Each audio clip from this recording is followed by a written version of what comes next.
there are so many reasons why every mama that's pregnant should be doing physical therapy. But I would say I'd break it down into 4 injuries that we most commonly see pregnant mamas for. So the first one would be any type of low back pain, sciatica, so pain down the leg that's radiating from the back, SI joint pain. I would put that all under the same category of low back pain. And so this happens because as baby grows, our pelvis position goes forward, our rib cage juts out, and that low back is compressed. And also we have the change of hormones. And so we have the relaxin hormone that makes our joints loosey-goosey.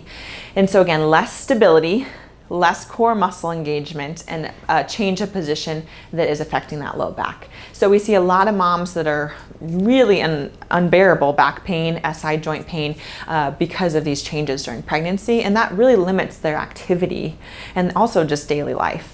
The second thing I would mention that we see a lot of moms with is round ligament pain. And so this is pain that happens a lot during the second trimester as the uterus is growing, a lot with baby growing. And sometimes both sides are bothering, and it's going to go ahead and attach from the uterus down to the pubis. But what happens is as baby grows, you're going to start getting a lot of tightness, especially with activity. And so I know Katie was having it with running, and more on her right side than her left, and that just comes down to some asymmetry between that right and left side. So we'll see that a lot with moms, but again, it's treatable.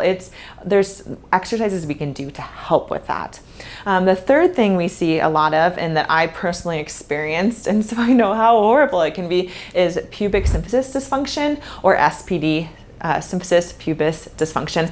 And so this feels like lightning crotch. That's the kind of the slang term for it. But what happens is the pubic symphysis, again, has hormones that are affecting it. And so that pubic symphysis becomes more loose or lax, and there's less stability around it. And so anything that involves single leg stance, so stairs or getting in and out of bed, getting in and out of car, that can really light up that lightning crotch and make it really sore. So impact activities can really bother it. I'm a huge believer in wearing an SI belt and having some compression around the sacroiliac joint and around the whole abdomen. That helps with lightning crotch quite a bit. But there's a lot of other things we can do for symphysis pubic dysfunction.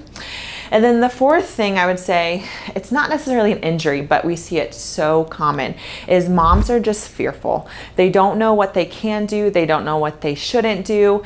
And so a lot of moms are afraid of, again, doing core exercises. They're not quite sure if the diastasis that they're seeing during pregnancy is normal or if they're doing something wrong.